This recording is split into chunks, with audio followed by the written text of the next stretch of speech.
Olá, muito bem-vindos ao programa Momento da Graça da Primeira Igreja Batista de Cruzeiro do Sul. Eu sou o pastor Miguel, um dos pastores da igreja. É muito bom ter você junto. Espero que, apesar da pandemia e o sofrimento que vem decorrente a isso daí, que você esteja tendo uma semana, fim de semana abençoado. Esse é o fim de semana que nós falamos bastante, mais do que, se possível, mais do que o comum, sobre a morte, sepultamento e ressurreição de Jesus Cristo. E nós desenhamos esse programa para estar no ar no sábado. E eu quero que você, se você não pegou de sexta-feira, volte, por favor, procure, assista sobre a morte de Jesus Cristo e também venha com a gente amanhã, domingo, para o dia da ressurreição de Jesus Cristo.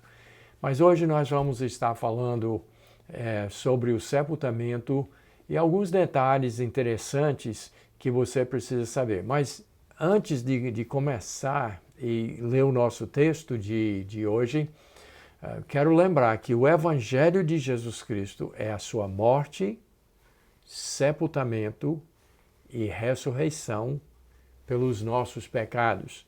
E a Bíblia nos explica que esta é a boa notícia, é a salvação, a obra de Jesus por nós na cruz, no sepultamento e na sua ressurreição. E todo aquele que nele crê, diz a Bíblia, já tem a vida eterna. É aquela questão da pessoa entender que ele morreu por mim, no meu lugar. Ele foi sepultado, levando embora os meus pecados para toda a eternidade. Mas ao terceiro dia ressuscitou vitorioso sobre a morte, sobre o pecado, sobre o inferno, e eu creio nele, e é nele que eu tenho então a minha esperança e a minha salvação. Então, nesse momento, se você tem a sua Bíblia, então abra para o Evangelho de João, capítulo 19, onde nós vamos ler os versos 41 e 42, lembrando que no caso da morte, sepultamento e ressurreição de Jesus Cristo, os quatro evangelistas, Mateus, Marcos, Lucas e João, todos quatro falam esses três eventos. Isso porque tem alguns milagres de Jesus que estão no Evangelho, mas não estão em outro. Algumas palavras, alguns ensinamentos de Jesus ocorrem em um ou outro Evangelho, mas quando se trata da morte, sepultamento e ressurreição, estão nos quatro Evangelhos. Até mesmo a questão do nascimento de Jesus Cristo não está em todos os quatro. Mas esses três fatos, essas três coisas que compõem a nossa salvação, o Evangelho de Jesus Cristo, a morte, sepultamento e ressurreição, estão em Marcos, Mateus, Lucas e João, em todos os quatro.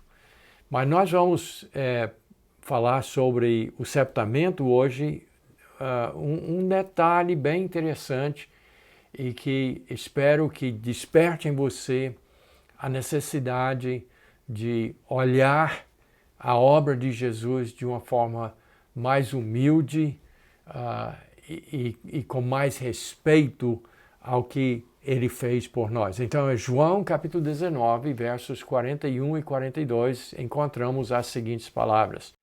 No lugar onde Jesus fora crucificado, havia um jardim, e neste um sepulcro novo, no qual ninguém tinha sido posto. Ali, pois, por causa da preparação dos judeus e por estar perto do túmulo, depositaram o corpo de Jesus. João, capítulo 19, versos 41 e 42. Quem literalmente fez o sepultamento de Jesus foram dois homens, por nome José de Arimateia e Nicodemos. E nos versos que antecedem a esses dois que nós lemos, a Bíblia diz que eles criaram coragem, eram pessoas que criam em Jesus, mas não seguiam Jesus de perto, por serem homens ricos e da religião principal e com medo de represálias, de críticas. Eles criam em Jesus, mas mantinham distância. Mas na hora então que viram a morte de Jesus Cristo, que foi uma morte acelerada, a Bíblia nos revela isso, que ele morreu rápido, porque também o peso da iniquidade da humanidade, todas as iniquidades carregadas em cima de Jesus, e Deus despachando a sua justiça contra as nossas transgressões na pessoa de Jesus, fez com que fosse insustentável, e ele morreu bem mais cedo do que se poderia imaginar, de uma morte prolongada de cruz. Mas então eles, percebendo isso, foram com o governador romano, Pilatos, e pediram o corpo. E ele concedeu, e eles foram lá, baixaram o corpo de Cristo. Eles compraram perfumes caríssimos, em grande volume, e pegaram lençóis e fizeram a preparação conforme o costume dos judeus, a cultura local, e então sepultaram Jesus. E aqui nós temos, nos 2 versos lidos, alguns detalhes. Então, diz que no lugar que Jesus foi crucificado, no mesmo lugar, fora da cidade de Jerusalém, no Gólgota, no lugar da caveira, havia um jardim, e neste jardim um sepulcro novo. Aqui é uma coisa interessante, porque tudo indica que os judeus faziam as suas criptas, os seus túmulos, onde então colocavam talvez várias pessoas da família, assim como nós até temos esse costume aqui também. Então, mas o túmulo de Jesus foi um túmulo novo, um sepulcro novo. Isso é interessante, porque a vida de Jesus foi de coisas usadas. No seu nascimento, ele foi colocado numa manjedoura, não teve um berço próprio, os pais estavam fora de casa, e então, durante toda a sua vida, Jesus teve coisas emprestadas, coisas corriqueiras, coisas da vida, enfim, mas no seu sepultamento ele recebeu um sepulcro novo. Mas o detalhe mais importante que eu quero mostrar para vocês ainda não é isso, porque eles colocaram lá, as mulheres ficaram observando, e depois, amanhã nós vamos falar sobre a ressurreição e a ida dessas mulheres ao túmulo no domingo. Mas a Bíblia diz aqui no verso 42 uma coisa surpreendente, e eu quero que, por favor, você preste atenção nesse detalhe. Diz assim o verso, vamos repetir o verso 42. Ali, pois, por causa da preparação dos judeus e por estar perto o túmulo, depositaram o corpo de Jesus. Então veja, José de Arimateia, homem rico, Nicodemos, um homem influente na lei dos judeus, dentre o pessoal dos fariseus, saduceus, os escribas, os sacerdotes e todo aquele povo da religião dos judeus, Nicodemos era dessa turma. E provavelmente José de Arimateia também, além de rico. Esses 2 homens tiveram a ideia excelente de que ninguém quer nada com Jesus. As outras pessoas não têm influência, as outras pessoas não têm riqueza, as outras pessoas não têm poder. Então, nós que ficamos crendo em Jesus, mas ficamos longe durante o seu ministério, agora nós vamos assumir o sepultamento de Jesus. Então, muito bom. Elogiados sejam José de Arimateia e Nicodemos por esse ato, não somente um gesto, mas um ato concreto de respeito à pessoa de Jesus Cristo na sua morte e no seu sepultamento. Então, não tirando os méritos dele de jeito nenhum. Porém, olha só uma coisa tão assim estranha. A Bíblia revela aqui que por causa da duas coisas, por causa da preparação dos judeus, era a semana da Páscoa e estava chegando então o grande dia, que era o sábado, o grande dia da festa dos judeus, da preparação da Páscoa, a finalização daqueles vários dias da celebração da Páscoa.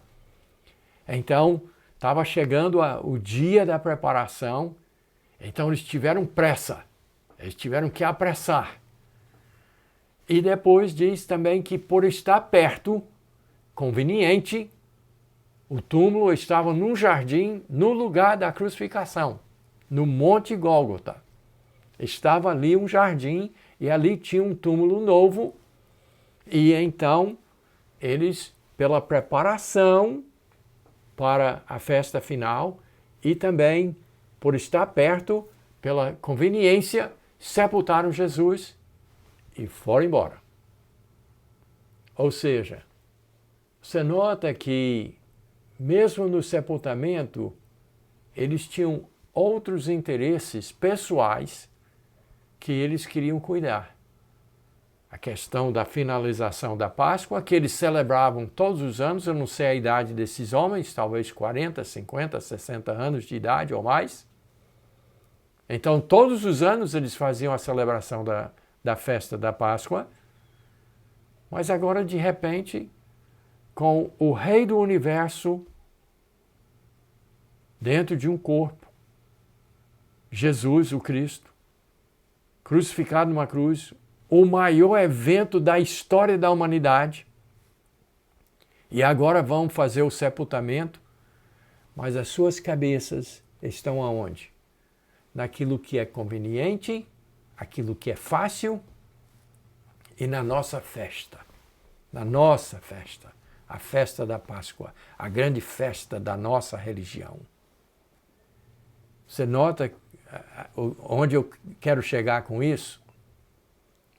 As pessoas até hoje não dão o valor a esse evento que é o centro da história da humanidade, da morte, sepultamento e ressurreição de Jesus Cristo. As pessoas não dão a devida importância. As pessoas estão no corre-corre da vida. As pessoas têm os seus planos. As pessoas fazem, né, uma homenagem a Jesus Cristo, mas por conveniência, porque é perto, porque é fácil, porque é simples. Mas eu estou com a minha cabeça, com as minhas coisas que eu quero fazer, que eu tenho interesse. E as pessoas são bem assim. Mas eu quero convocar você agora a respirar fundo, a tomar um tempo e a dizer e a pensar: Jesus morreu por mim. Ele foi sepultado levando embora os meus pecados. Ele fez isso por mim. Eu não posso estar pensando naquilo que é fácil, naquilo que é conveniente, naquilo que está perto. Eu não posso estar pensando no que eu tenho interesse da minha religião. Eu tenho que tirar isso da minha mente. E eu preciso me concentrar no fato que Jesus foi sepultado como qualquer outro ser humano, literalmente morto pelos meus pecados e sepultado, levando embora a minha culpa, Ele fez isso por mim. Eu não posso ter pressa, eu não posso ter um sentimento daquilo que é mais fácil, daquilo que é mais perto, daquilo que é mais conveniente para mim. Eu preciso concentrar toda a minha atenção, toda a minha vida, toda a minha alma, todo o meu ser na pessoa de Jesus Cristo. Então tome esses 2 versos que falam sobre o sepultamento de Jesus Cristo e tire os seus interesses fora. Deixa isso para outra hora. Elimine isso e venha para Jesus. Concentre em Jesus e o que Ele fez por você naquele momento há 2000 anos atrás. Deus abençoe e até a próxima oportunidade.